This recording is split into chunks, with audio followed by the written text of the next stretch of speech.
That's right. Welcome to another episode of Words That Kill. And today we are going to be talking about killing the loved ones on the page. We're going to be talking about that. And of course, I am not AF Stewart. It's pretty obvious to see that. But she is here with me, obviously, as well. And so we thought it would be fun for the last time getting together here for Words That Kill to talk, to have her be the interviewee because she is such a prolific horror author herself. And I'll let her tell you about her and everything about her. And so please take it away. Okay, so I'm apparently getting an... Oh, there we go. Okay, I'm Anita Stewart, right under AF Stewart. I write horror, I write fantasy, currently working on my first paranormal cozy mystery with only one dead body. Which has been a problem, but I have persevered. Nice. And if you can't tell, I have killed off a lot of fictional characters in my books. A lot. And yet there is a reason why my motto is all things dark and stabby. So that being said, killing off a loved one on the page has many desired storytelling effects. What is one you would say you like to use it most for? Probably to explore dysfunctional romantic relationships, because that's usually who I'm killing. It's like spouses murdering spouses, or boyfriends killing boyfriends, or or girlfriends killing boyfriends, and whatever. Well, I've actually had a sort of a lesbian relationship. One killed the other one. Then I've had a couple of lesbian serial killers too. So, Nice. in the Regency era, I might add, I kind of look at it as Jack the Ripper meets Jane Austen. That particular story. I like that particular story. Millicent and Jane are very nice people, if you don't mind being murdered. What are some key components previous to the killing that are the most important to sell on the page so that you get the desired effect of the killing? Well, it kind of depends on what the story is, first of all, because I mean, if you want to create a good villain, you have to make him rounded, or her rounded. But a couple of the stories where I've killed off loved ones, I've done it from the villain's point of view. So you actually have to kind of make the villain sympathetic, right? Yeah. And familiar, at least relatable, not necessarily sympathetic, but relatable to the reader. So that's an angle sometimes that you have to play with as well. But yeah, it's like, but I mean, when someone's killing off a spouse or a girlfriend or a boyfriend or whatever, I think you have to make the motive relatable. So you kind of have to ground it a little bit in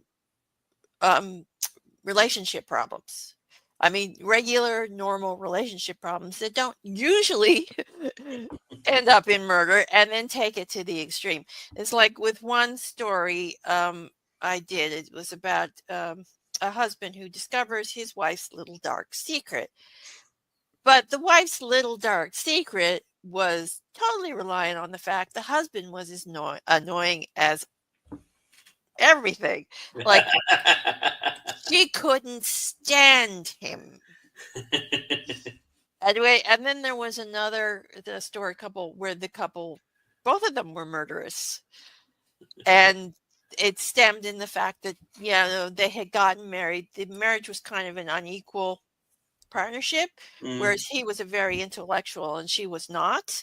So eventually that inequality sort of graded and became a relationship problem. But again, those two took it to the extreme, and you have to read the story to find out what happens. But yeah. Is there terms in which the loved one is innocuous in the story, but it's important to move the story forward where you kill them? Um, Usually if I'm doing a loved one, like a relationship story, I don't usually do like innocuous. I Mm-hmm. mean, I like the killer and the victim to get their say. Mm-hmm.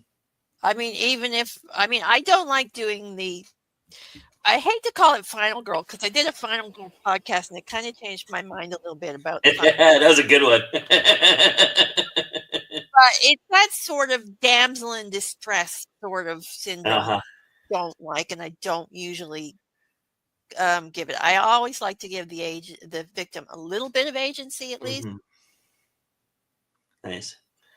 Has there ever been a moment in your writing where you have um, might have created a false finish or foreshadowing that it became effective tool to maximize the actual finish? Oh, all the time. I love the twist. Especially if I'm writing flash fiction. Short stories, not necessarily. I mean, sometimes most of the short stories I do are straight out. But with the flash fiction, I'm always twisting it. I'm always setting it up for one thing and turning it into something else at the end. It's like the one I did recently, the most recent one I did for Pen of the Damned blog. I set it up as the kind of the corpse bride scenario. Mm-hmm. But about halfway through the flash fiction, you find out that she's not exactly a nice corpse bride. Do you find that often the killing of a loved one is a much more brutal killing than a typical killing might be for even for a villain who may be a serial killer or a killer themselves? Again, that depends on the story. Mm-hmm. Because if you're doing a villain story and they're killing an innocent person, then yes, it's got to be brutal. It's like the scene I did in Gothic Cavalcade, where the abusive husband has locked the wife in the closet and murders her sister. Nice. It's a very brutal scene. You don't see anything because it's from her point of view, and the Mm. only thing she is doing in the closet is hearing it. Mm. So she's hearing him beat her younger sister to death. Oh, brutal. So yeah, it's a very brutal scene. It sets him up for the ending where he gets his, very much so. It's a little paranormal get his, but yeah. But Nice. that particular scene, I did it deliberately with only sound because I thought it would, if you added sight and the rest of it, I thought it would be a little too gruesome. Ooh. And I wanted her not being able to help, being helpless, being stuck in the closet, being locked in somewhere where she couldn't help, where she couldn't save her sister as part of the scene as well. And it's written from her point of view? Yeah. I mean, I don't think it's first person, but it is Mhm. from her point of view. It's been a while since I wrote that book, so That was early on in the kill count then for Anita Stewart. oh yeah. Well, I mean, even earlier than that was the Killers and Demons books, and yeah, Uh-huh. they're pretty brutal. There's a couple murders in your haikus too, which Oh yeah, were which were yeah. So very early in your career as well. yeah, the poetry is not spared from the dead people. Yeah, I've actually wrote a couple of serial killer poems. So Hmm. Yeah. somebody dared me once to do that, and that's, I think I'm up to like 3 or 4 now, serial killer poems. That's awesome.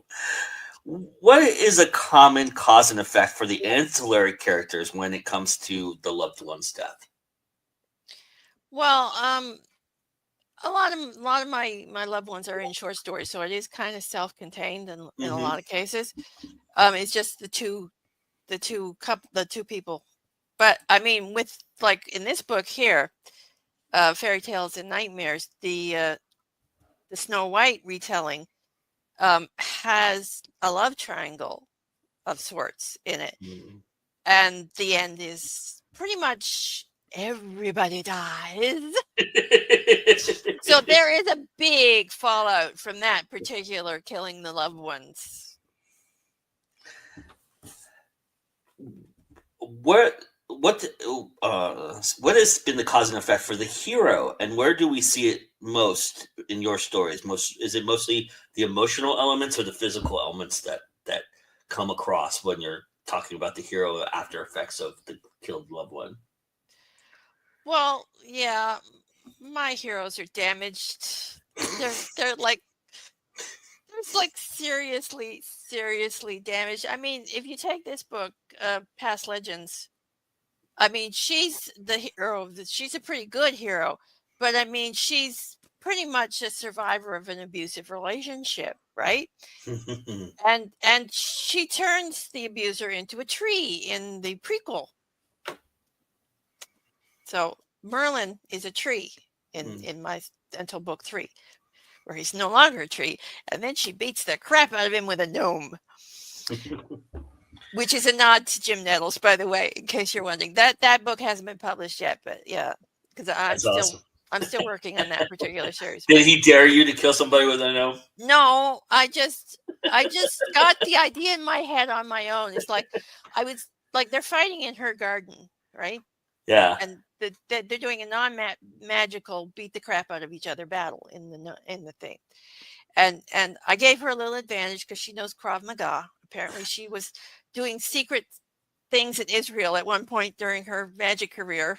Nice. We Nice don't talk about backstory. it. Apparently, we don't talk about what she did in Of Israel. course But not. Yeah. yeah, there was stuff. Mhm. Anyway, so I mean, well, like she's like thousands of years old. She's done a lot of stuff. But so she's got it. I gave her that little advantage so she could go toe to toe with a guy, right? Mm-hmm. Anyway, and Merlin's always dependent on his magic, so he's not all that great with hand-to-hand combat. So I kind of evened out the battle, right? But still, he beats pretty much. He gets some good whacks in too. So she's on the ground at one point in the garden, and the gnome is right there in the garden handy. So she picks it up and whacks him across the head with it, ending the battle. And they're all immortal, so it wouldn't matter. She killed him at this point. The fact she'd probably relish killing him a couple of times. Yeah, come back so I can do it again.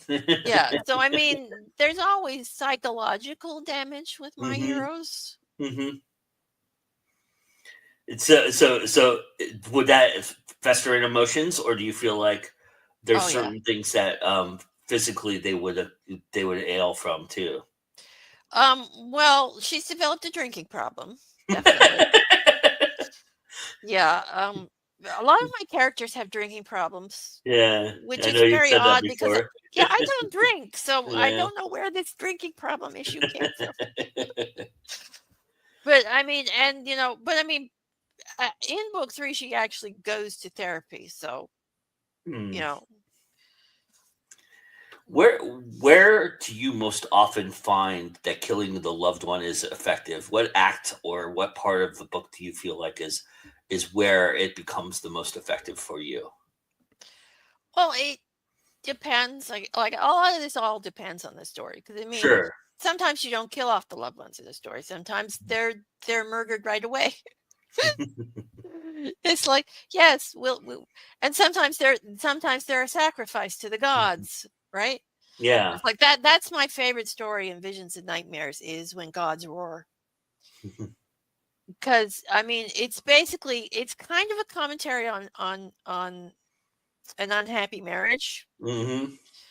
Like an arranged marriage where it's unhappy. And basically, she wants to go back to her former life. When she has the chance to go back to her former life, she says, "Sure, I'll serve up my family as sacrifice to the Eldritch God. No problem. Take them."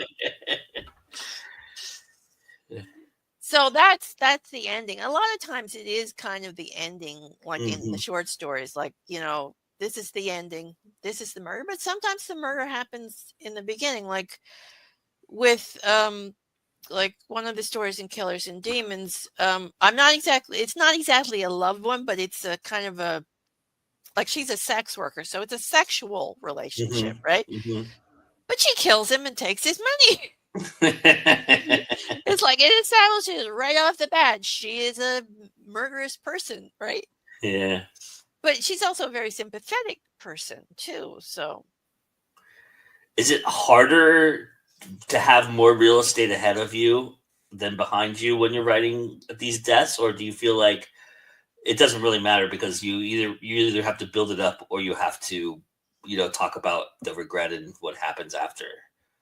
yeah, well, the deaths are always planned with me, Right. especially in the novels, Sure. and they always have a point. It's like I don't kill characters off for no reason, right? Hmm. There's always a point. There's always a purpose to it. Like it's either the ending, like the dysfunctional relationship is going to end in bloodshed because that's the story. The character's going to get killed off because he needs to get killed off for plot reasons. um so there's always a point to the story, like the point to, like the sister murder that I was talking about in the closet. The point to that was the impetus for her to leave her marriage and run, right? Mm. Which is how she found the masquerade carnival, which put the whole plot into motion in the first place. So that then she finds what she thinks is a good place there, only it turns out maybe it isn't, and then she finds out it really was, and there's a whole thing. But yeah, I mean there was black goo involved, so I don't blame her for wondering. You mentioned earlier about damsel in distress. So I'm wondering, what are some good steps to take so that we aren't utilizing bad tropes like fridging and rape scenes and damsels in distress for this particular killing? Because I would assume that it's very easy to fall into those traps with this type of killing. Yeah, especially like when I was doing fairy tale retellings, I really had to pay attention to that, especially in the story Violet Brides, which is based on the Bluebeard fairy tale. And if Hmm. you know the Bluebeard fairy tale, it's basically he's a serial killer killing his wives, Yeah, right? yeah. So what I did with that particular fairy tale was I took the wife who eventually exposes him, and instead of making her the unwitting victim of yet another marriage, I made her deliberately seek him out to find out what happened to his former wife, who was her sister, and to seek revenge. Hmm. So I took the damsel in distress and I sort of flipped it a little bit on its head Yeah, and made yeah. it a revenge tale. Anyway, and she kind of falls a little bit for his charm in the way, but in the end, he gets his. There's ghosts involved in that one too, so Nice. You have a thing with paranormal, but killing your villains is paranormal. yeah. Well, no, he actually did not get killed. The ghost was helping her. It Okay, was the okay. ghost of her sister who was helping her. I was gonna say, do your villains not die naturally? Kidding. Well, yes. I mean, I've stabbed a lot of people. I've shot a few of them. I actually killed one murder victim with a clown trophy and a rubber chicken. All right, that might There's be a the spoiler for later. yeah. Well, yeah. That is. I've done weirder things than that, but Okay, all right, fair enough. Look, I am curious too. You're a person that follows their muse. Has your muse tried to talk you out of killing a loved one before, and what rationale would they have given you to do that? I've I've only ever had one hesitation about killing a character. It wasn't a loved one, but it's only Hmm. been one time that I've ever hesitated on killing anyone. Wow. Yeah, and that was a character. It's a work in progress. It hasn't been published yet, but it was a psychic character. He was such a nice guy and such a nice character. I did have a little hesitation about killing him in the next book, but he's still going to die. So it's like, I felt bad about that one, though. Sort of. Sort of, yeah. I But mean, yeah, odds are if you're a character in Anita's books, you're going to die. So you just got to get used to that fact. yeah, if it serves the plot, yes, you will die. I mean, there was one character in the upcoming Obsidian Blade series that I'm working on that I wasn't going to kill, and then he died. It's like, I didn't mean to do that, but the plot's better for it, so he's dead. All right. So here we go. The moment I think most of us who watch this show have been waiting for. Okay, now to the 3 questions that everybody on this show gets asked. They're just for fun. Do you struggle with killing your characters, or do you quite enjoy it? Oh, I quite enjoy it. I actually, if I'm having trouble with scenes like the transition scenes or the description scenes or the deep emotional scenes, I'll just go and kill a character off and write a death scene. It's like, oh yeah, I can do those with my eyes closed. I mean, they're fun. I don't know why. I found the really weird thing is I found that horror writers like to kill off their characters. They rarely struggle with it. A few of them do, but most of them I've interviewed rarely struggle with it. Fantasy writers, on the other hand, struggle with it a lot. Yes, they do. It's weird. Yeah, it's like I am definitely a horror writer when it comes to killing off characters because I do not struggle with it at all. Yeah, and fantasy writers have more of a body count than you could ever imagine because they have wars and different things too. So it's interesting because I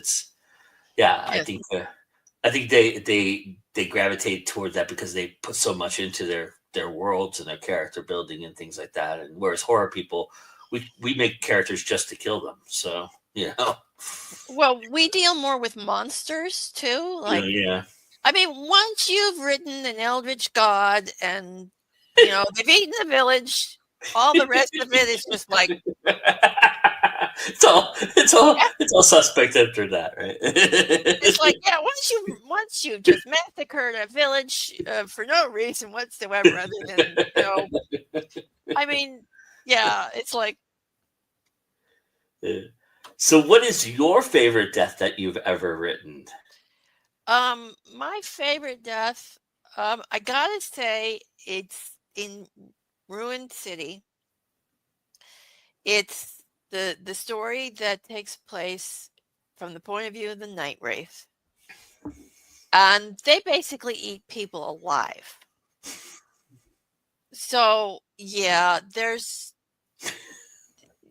I go into very nice description about how they hunt and how they kill. And, lovely. Yeah. I enjoyed writing that story. It's like, yeah, because it's not a one-trick pony. That story. That's a real deep dive into what is really going on. Yeah, and it also connects back to another story, and you find out the reasons for the other story in that particular story.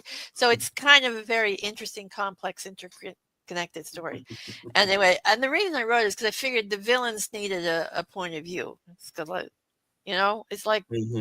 You had the point of view of everybody from the city, but I wanted the point of view of the creatures that came from the curse because they were affected too. What is something you've researched that's been related to you killing a loved one? I think I'm not so much a loved one. I mean, like poisons, but the most interesting thing I had to research for a character death itself, not necessarily, although I suppose they could because they're kind of frenemies in the story. Sure. Was whether or not a vampire could actually rip off another vampire's head. Ooh, nice. Yeah, I decided they couldn't because they could easily snap the spine, right, and dislodge that. But was fairly sure with all the muscles and the tendons, they would have a really difficult time in just ripping the head off. Sure, yeah. So, and I mean, they might be able to do it, but it would probably take some time. And that particular scene needed to be done within a relatively quick time span.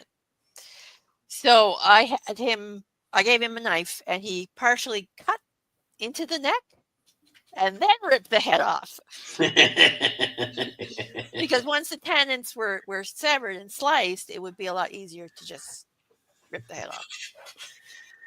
All right, we have a couple minutes left before we say goodnight. I would love to take this time to do a little BTS about this show a little bit. Well, what gave you the idea for this show? Tell everybody a little bit about how the genesis of this show was created. Well, you asked me, first of all. And I said yes. But also, it's like, I mean, killing characters is pretty much across all genres, with maybe the exception of romance. But even in romance, you get deaths once in a while. You know, I mean, the villains, especially with the historical romance, villains sometimes die, right? Mm-hmm. Yeah, there's loved ones that die of cancer, and that's part of the story and things like that. Character deaths across pretty much all genres. So it's a universal thing for a writer. So I figured it would be an interesting topic to explore. It's also kind of a finite topic to explore too, because let's face it, there are only so many ways to kill off characters. Yes, there are only so many tropes. That's so, why that's why we're getting out of this before we get jump the shark and get too far ahead. Yeah. But I mean, there are some interesting different tropes and topics, and I had some very interesting conversations, like the conversation I had in the first season with Mercedes. I can't remember her last name because I keep mixing. No. Yeah, thank you. I keep mixing her up with Mercedes Yardley, which I'm sure she'd be flattered by, but that conversation was very interesting, at least for me. I mean, because I'm a historical buff, so the historical deaths versus modern deaths was very interesting conversation. And of course, Lee Murray, I love interviewing her always. The previous one we just did, I thought was one of my favorites, was Sean and talking about the mob death, because I thought that was a very interesting look at, intellectually. That might be one of those deaths that is kind of just interesting on so many fronts, on so many levels, in so many genres. So. Yeah. And the interview with Bobby Nash was probably the one I had the most fun with on it. Nice. Because, you just have to sit back and let Bobby run. Because, I mean, he'll give you good stuff no matter what you ask him, honestly. I know you know a lot of these people already, but did you feel like did you feel comforted by how many people wanted to talk to you about killing characters a little bit? Yeah, I mean, especially season 2, which you'll see in season 2, it's mostly fantasy writers. Because I put a post in one of my fantasy groups, and it's like they just like shark feed and frenzy. I had to turn people away from that post, honestly. Yeah. But yeah, I mean, so that kind of surprised me a little bit. And we should mention that, nothing ever truly dies in the world of horror. We'll hit a lightning bolt every once in a while and jump back and bring back Words That Kill. I think that's apropos of the horror genre in all respects. We were talking about doing some Halloween specials and things of that nature. So Words That Kill's not going all the way away, but yeah.